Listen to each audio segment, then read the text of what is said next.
have any thoughts on Bellator advertising during the Fox show the other night?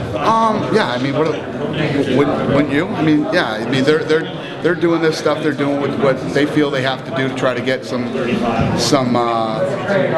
recognition or whatever. You know, I don't blame them.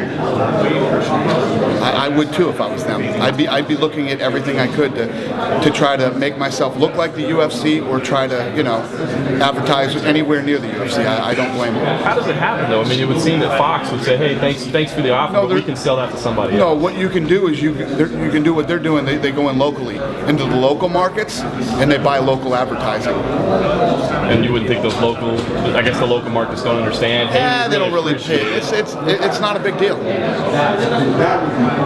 More power to them. I don't blame them.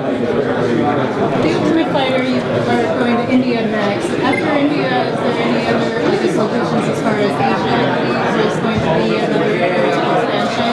Will you just, I guess, say Japan or China? Is there any particular place that you're looking at for a next Ultimate Fighter that's abroad? Yeah, pretty sure we're doing China, India, and Canada.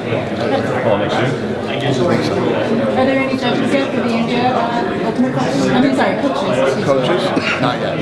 There aren't coaches for any of those places yet. I don't even have coaches for the next season of here. Do UFC has any plans after Bisping and Vitor in Brazil? We got nothing but plans for Brazil. We got nothing but plans. We love Brazil. That market is huge, and we have, I mean, we're opening an office down there. We're big plans for Brazil. Nothing I can tell you right now, though. But just, we're all over Brazil. You have to feel good just about the attitude, the heart, the fighters that mentioned the tragedy that happened.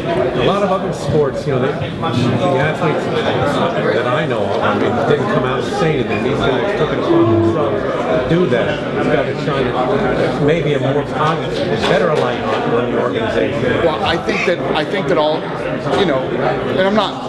Don't get me wrong. I'm not saying anything about any other sports organization, but I think a lot of them told everybody to be quiet and do whatever because you never know. You know, you don't. It's scary to have people talking about a tragedy like this. In typical fashion, we're not afraid of anything. If my guys feel a certain way, I don't mind them talking about it. Joe Rogan started the show tonight talking about the tragedy. This thing, I mean, if you look at, I was blown away by Columbine. I was blown away by the movie theater in Colorado. This is at such it's a level of evil that you can't even begin to come. I don't have words for it. And the more I hear about it, the more sick I get. It's terrible, and it's, you know, I don't even know what to say. And if the guys, you know, I think everybody feels that way. Pretty much everybody that I come in contact with is just so destroyed over this thing. It's so bad. So bad. But yeah, thanks. I appreciate it.